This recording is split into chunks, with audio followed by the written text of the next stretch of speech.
UPSC जो संस्था है हम जो बात करते हैं कि यूनियन पब्लिक सर्विस कमीशन, वैसे तो हम इसको U turn public service commission कहते हैं मजाक में, क्योंकि कभी भी पेपर का पैटर्न बदल देते हैं। अब अगर जो नए अध्यक्ष आए हैं तो मैं तो इस मंच से पुनः रिक्वेस्ट करूंगा, हाथ जोड़कर प्रणाम करके, कि हमारे विद्यार्थियों के साथ न्याय करिए। क्या न्याय चाहिए हमें?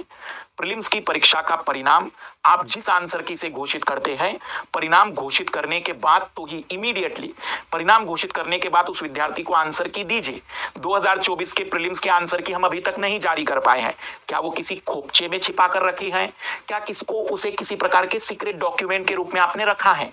स्पष्ट करिए, ताकि हमारे विद्यार्थी, हमारे देश के युवा जो इस परीक्षा में मेहनत कर रहे हैं, उन्हें भी तो न्याय मिले। वे बेचारे दिन रात इसी बात में परेशान रहते हैं कि क्वेश्चन नंबर 4 का आंसर बी बता रहा है एक इंस्टीट्यूट सी बता रहा है, सी मानने पर उसका सिलेक्शन हो रहा है, बी मानने पर रिजेक्शन हो रहा है। वो समझ नहीं पा रहा है कि मेरी असफलता में कितने अंकों की कमी रह गई थी। तो क्या इतनी साधारण सी इच्छा पूरी हो सकती है हमारे युवाओं की? और अगर इस देश में इतने युवाओं की आबादी में एक छोटी सी इच्छा पूरी नहीं हो सकती है, तो सवाल खड़ा तो होगा कि ये देश युवाओं का है कि आप लोगों की तानाशाहियों का है।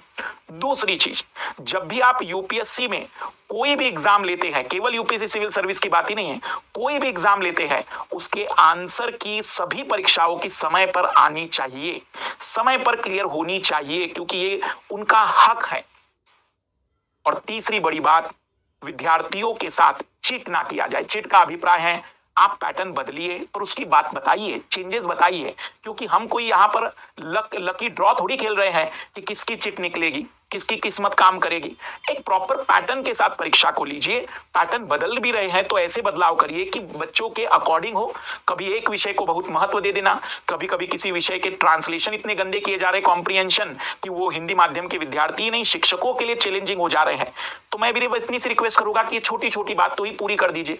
हमारे लाल लाली नौकरी भी नहीं मांग रहे हैं, वो केवल एक परीक्षा चाहते हैं कि सही ढंग से परीक्षा हो, समय पर आंसर किया जाए। परीक्षा लेने के मामले में हम आपकी तारीफ करते हैं कि आप समय पर परीक्षा लेते हैं। कोरोना में भी आपने परीक्षाएं समय पर लेने का पूरा प्रयास किया, और कहीं ना कहीं आपके क्वेश्चनों का स्तर काफी खूबसूरत होता है। सब चीजें आपके अंदर हैं, बस 2-3 चीजें और हो जाएगी तो हमारे लाल लालियों का भरोसा और भी मजबूत होगा। और हो सकता है, हम नहीं चाहते कि जबरदस्ती यूपीएससी की तैयारी में विद्यार्थी आए, लेकिन जो आए वो इतने योग्य और इतने कर्मठ हो, इतने बेहतरीन प्रशासनिक अधिकारी आपको मिले। तो परीक्षा की प्रणाली पर जरूर गौर करिए कि हमने इन दुनिया में जो चयनित किए लोग पिछले 10 सालों में, क्या वह पिछले से ज्यादा बेहतर चयनित हुए कि नहीं।